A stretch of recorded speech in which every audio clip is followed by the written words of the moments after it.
thank you for letting me do this. It's one of the last things I have to do for my librarian certification.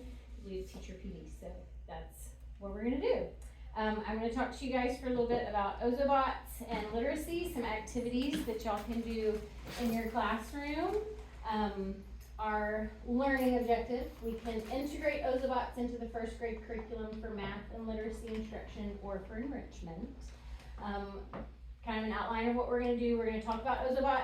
If any of you have never used them, we're gonna get a chance to kind of play with them a little bit.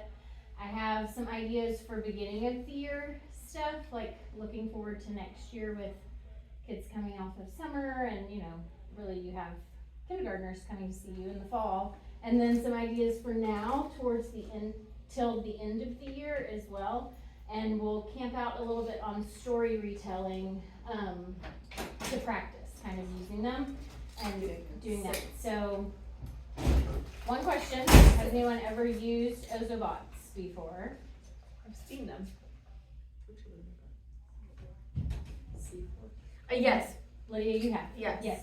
I haven't instructed it, but I've walked around while they've used it. Okay, That yeah, makes I've done sense. the same. I wasn't involved in the instruction. Okay. But And how did your students do with them?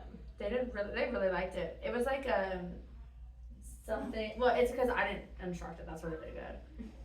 Oh, well. So no, but they were fine. Like they were able to take care of it. Like the ones that needed extra help. But we also had 2 adults in the room Right. walking around, Yes. so that helped. things seemed lost in my group. My low ones seemed lost, and then my high ones succeeded. And then they got frustrated with the lower ones who didn't understand, Gotcha. or just took over and did it all themselves. Got it. Okay. Well, I think that first graders can use them. Like this is an Ozobot if you've never seen it, and we are gonna play with them a little bit in a little while. It's just a little robot, and I'll explain kind of what they do and how they work. But I mean, I think that first graders could handle it if, you know, like with anything else, you just set out the expectations. Like let them know what the expectations are, and then they can be successful in using them. But it would take a lot of scaffolding, I think, for some youngers, and I would start with like pretty simple kind of activities, maybe even in small group if you guys wanted to, but we'll talk about that a little bit in a minute. This is jumping ahead a little bit, but we're gonna talk about like retelling stories. Can you guys tell me what y'all do to get kids to retell the stories that they've read, retell text? I say it's my most common go-to because it's always on them. Okay, So characters, setting, beginning, middle, end. okay, nice. But we also do some seesaw activities with them. Yeah, lots of seesaw. Yeah. It was so creative. They recorded themselves retelling the story. Oh, cute. And And then, the soulmate first. I didn't realize I messed up the seesaw once I did it. I was like, I don't care if it doesn't work. Y'all just do it. That's fine. They just recorded it. But it was cute. so then they can share that with their parents? Yes. Yeah, Yeah. okay, that's fun. I've never really used seesaw very much. We Okay. got the seesaw. We Love love to it. hear. Yeah. Well, fun. Okay, so Ozobots. If you guys each want to grab one, go past them. I'm scared.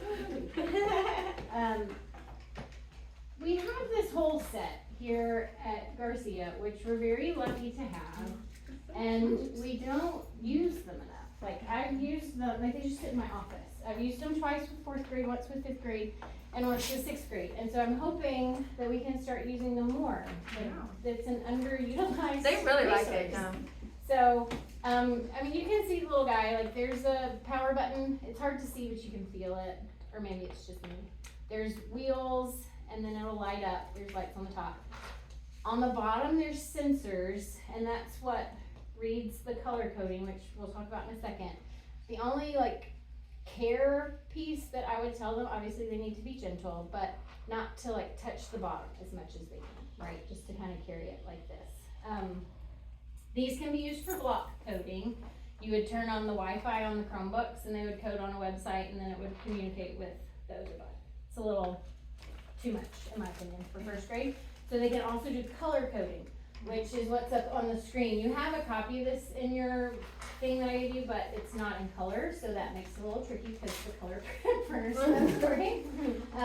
But when they just draw a line and it has these different colors in it, the bottom of the Ozobot, like it'll read the color and do whatever it tells it to. So that first one, if the Ozobot goes over red, green, blue, it'll make it go slower and it'll light up different and it'll kind of change up the way that it goes. There's turbo, U-turn, spin, there's lots of them. These are some of the simplest ones that first graders would probably enjoy. So a few ideas, well, let me do this first. A few ideas for how you can use it. Like, I mean, I know you guys have a full day. You've got plenty to do already. So I think that there are opportunities to just build it into your existing curriculum. I think you could potentially do it during intervention. Like, you're working with your tier 3 kiddos at your table. Tier 1 kiddos are doing something on their own, and then you can kind of come together as a class to actually run the Ozobots on whatever they've been working on. I think during stations, they could work independently on drawing the code or making whatever you want the Ozobot to run on. And then again, as a class or even in small groups, taking the time to actually run the Ozobots. And you can always do it as an incentive. Like, if they earn it, I could come in and help on a Friday and we could do a fun, Ozobot activity together. So, these are a couple of things that I came up with, like, just for easy beginning of the year stuff. I mean, they could literally just write out a letter, and then as the Ozobot is tracking on the letter, they're saying the sound, they're naming words that start with the letter. If they worked with a partner, then their partner could have a different one and they could work together. CVC words, you could, build out a CVC word and they run the Ozobot on it. Sight words would be a good one to do. This track is in your little packet too. It came with long vowel A stuff, which was fine, but it was a really tiny little font, so I changed it so it's a little bit bigger. You could put CVC words on this, kindergarten sight words if they need to review, and as the Ozobots running the track, they're reading the words together, like as a partner in a small group or something like this, maybe even at teacher table or something. You could use it in math. You could have it tracing numbers, counting, skip counting. It jumps along on the number line, which is kind of fun, just for practicing that kind of thing. When do y'all introduce adding on a number line? Do y'all use that? Okay. So you could use that with like word problems and stuff if you wanted to. End of year, same kind of thing, just changing the words on this one, or adding and subtracting on your number lines. There could be some story problems that we could figure out a way to incorporate how to use them. There's always science and social studies, social emotional lessons. Like, literally, if you think of something you're like, oh, this might be fun, like, let me know, and I would be happy to help come up with a way to incorporate it somehow into your lessons. So this I linked in the slideshow. It actually goes, Ozobot has a classroom website and it has lesson plans already made. So a lot of times there might already be an existing lesson that you can just go ahead and use. That's what, this lesson is where I got this page, but they had different words for each of the color codes. So that's a good resource too. So if you came to me with something, like, chances are there might already be a lesson out there and we would just need to find it and use it. Okay, so what we're going to do next for the actual practice for story retelling, the TEK that I pulled was 1.7D, retell texts in ways that maintain meaning. And to use the Ozobot, I put some of these in your little packet. Like, you can scaffold this as much as you need to. The book that we're gonna use is The Three Little Pigs. I picked one that everybody will know, so we don't have to spend a lot of time reading. But for some friends, they might need the pictures, and they just draw the path for the Ozobot, and they use the pictures to help them as they're retelling the story. Then, somebody's just drawing pictures for theirs. If someone's ready, they could add in a couple of sentences.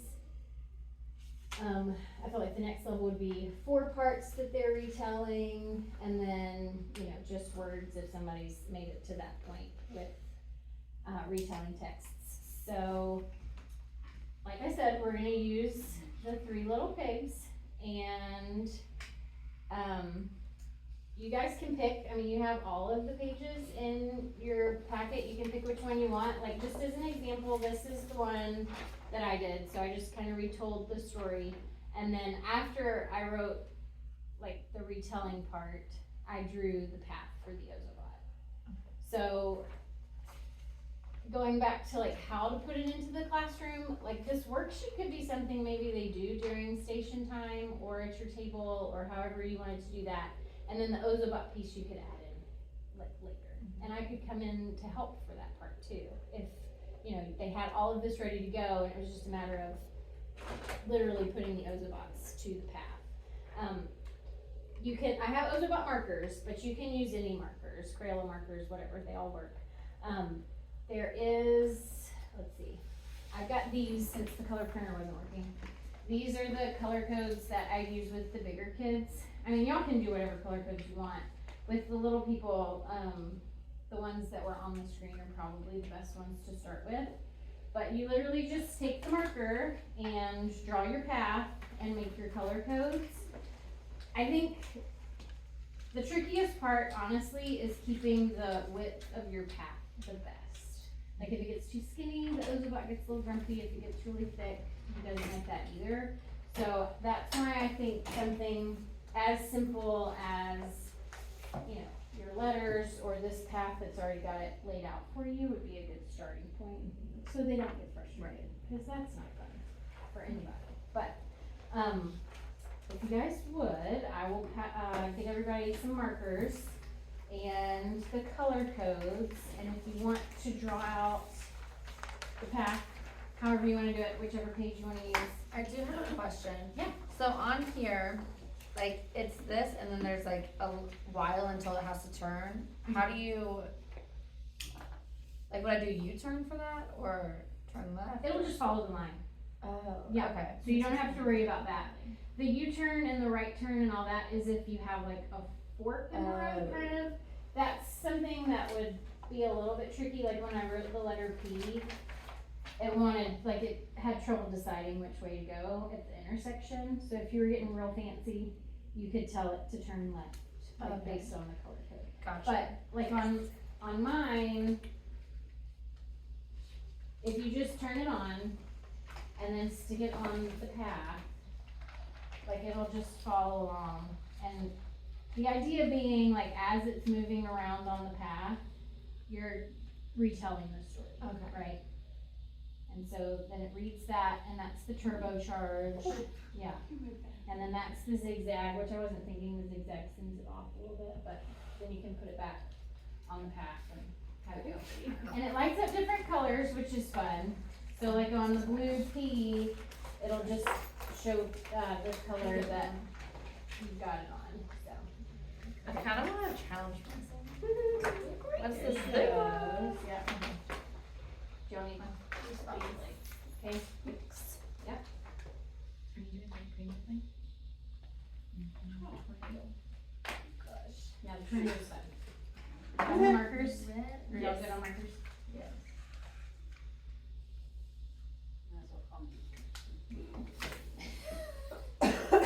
Decision paralysis, you don't know what to do.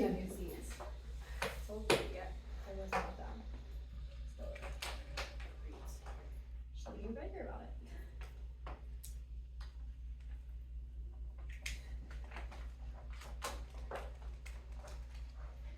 I want the pre-made one. Can I see the bigger one? Yeah. Be creative. Thank you. Yeah. Ooh. Like failing, so. I'm gonna stick with what I know. But the directions don't really matter, because it's following the Right. line, right? Right. Yeah. Well, and I was walking down y'all's hall and I saw your vowel towns. Like you could even draw a path on vowel town for the Ozobot, Yeah, and that'd it be could cute. kinda, you Say know. all the words it passes by. Or that would be good. What happens if they cross? Does that mess it up? Yeah, because you have to do the. Because if I tried this.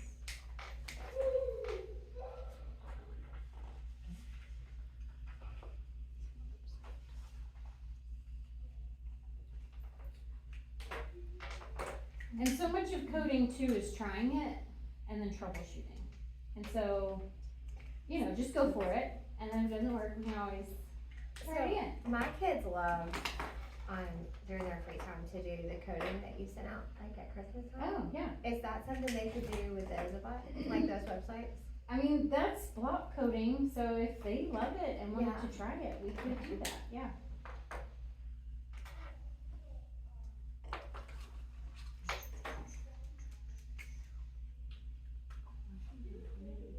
Oh, I have this too. It's up on the screen. I forgot to put it on a slide.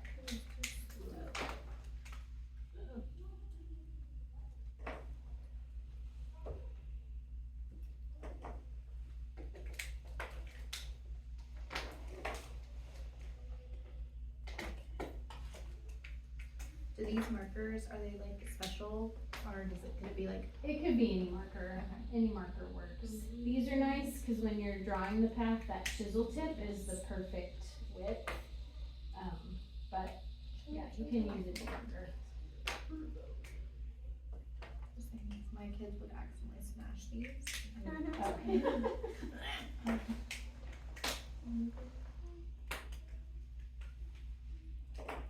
And we can always start with a shorter path too, like this one's a lot, but, you know, draw one or two codes and try it out and then add to it, or however it works.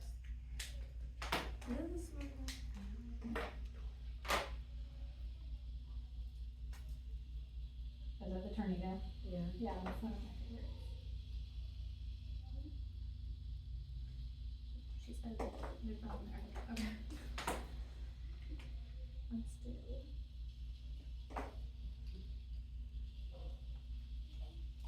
I think the story retell would be fun, cause they can like pick the tornado and like, the picture Right, right yeah, now. something crazy's going on, yeah, that one would be fun. And you could retell any book, like if you wanted to read a book as a class and everybody's retelling the same story, or independent like texts and then they retell it to a partner while the Ozobot's going. Well, I'm thinking also, like, we could do this whenever we keep talking about blending the words, the slinky words, doing the slow. Oh, that's such a good idea. Stretch it out. Yeah. That's a really good idea. Well, he went backwards. And I think that engagement piece was Is that the spin one? The tornado. Oh, he must have faced the other way after he turned it. He went backwards.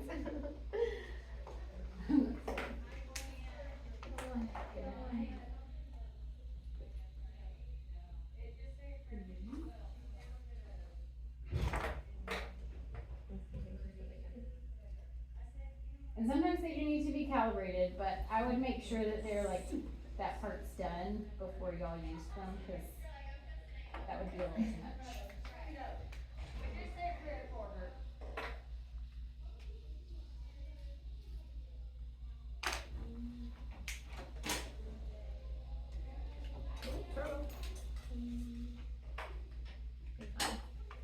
Yeah, I'm gonna move it down.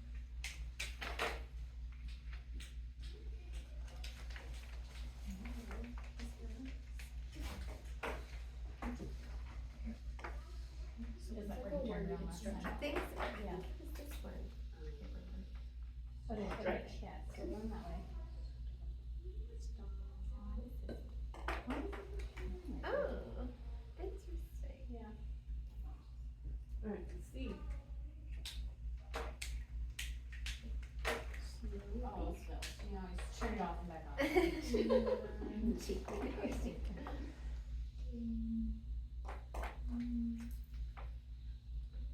Oh, that one was fun. Yeah, what was I saying?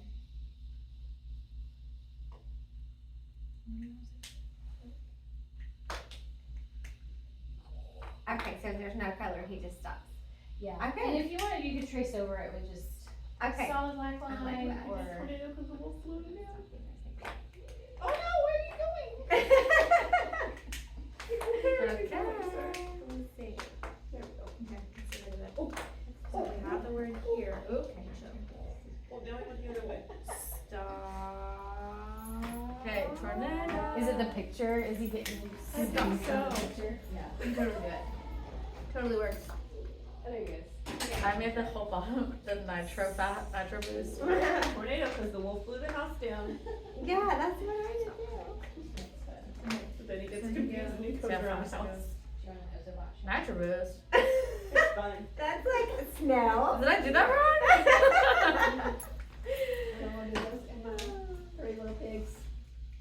Okay. I did it. Ooh, I didn't finish that one. Oops. If you did it for the stretchy slinky, I would say stop. So you did the slow to get Stop. it to slow And down. then living. So it's like the stretch. And Yeah. then I did the tornado. Well, we could even like put for the, your lows. for that to make it go slow, just to make sure that they got that code. She's going backwards. We could, trying to think, like, maybe put the letter underneath, like RGB or whatever, Yeah. so that they know exactly what color you're doing. That's fun. There. That's super. You won. You did it. With no teeth. That's not flash drive energy right there. Actually, it is. It's a little bit. Oh no, I got marker all over my hands. Every time. Okay, do y'all have any questions, or do you feel like you did pretty good with the coding part? Yeah. Now we're going back. He's really knocking the house down. It's also cute too, if you ever wanted to turn it into a certain character, like you can print out little things and kind of tape it on there. I So saw that it that. turns into, something, Turn into a little like from icon. the story or whatever. That's cute. Okay, so, any questions, comments, ideas? Maybe one way you guys think you might wanna try it out? We could next year, cause we do it every single year, the elf trap. And then elf in front of it and make them test their traps. Oh, that would be cute. Fun. I would like that. Well, and, you know, they used the mouse for coding Mhm. around Christmas in the library. And so I feel like this is kind of that next step where it's more than just pushing the buttons on the robot, but having multiple pieces to make it work, so. Okay, No, I like it. alright, This is fun. let me know, like, when you wanna do it, and I will be happy to help plan, get it ready. Print out all the things, whatever you guys, you know. want to Thank do. you. And if you wanted to come to the library too, like, we could book an extra time one week, if you wanted to come in, to try it in there, so. Okay, well, thanks again for letting me do this, I appreciate you guys, and I'm leaving the crumble cookies. Appreciate it. Thank you. Yay. Thank you. Well, I have my